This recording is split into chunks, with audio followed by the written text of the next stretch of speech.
நேர்கோட்டின் மூலம் புதிய வழியை தேடுகிற ஒரு மனிதருக்கு ஒரு சிறிய கடையில் தொடர்ந்து பயிர்களை விற்க வேண்டும் என்று வரும் வழிகளை வந்தார். அவர் முதலில் தன் திட்டத்தின் முக்கியத்தை மறந்து தன் கனவை அடைய நடத்தினார். ஆனால் அவர் மீண்டும் வீழ்ந்து நிற்கவில்லை. அவர் கனவில் உண்டாக்கிய வெற்றியை அடையவில்லை. பின்னர் அவர் ஒரு மனிதனுடன் உறவுகளை கொண்டு அவர் செய்யும் பணிகளை பார்த்து ஆராய்ந்தார். பின்பு அவர் தனது சிறிய கடையை மீட்டு புதிய முயற்சிகளை தொடங்கினார். கடையில் வரும் பொருட்கள் மீண்டும் வெற்றியடைய தேவையானவைகள் என்று அவர் அறிந்தார்.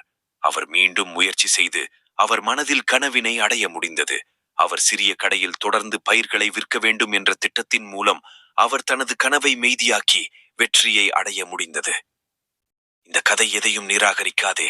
உங்கள் கனவுகளை அடைய முடியும் என்று உறுதியாக நினைக்கும் வாழ்த்துக்கள்.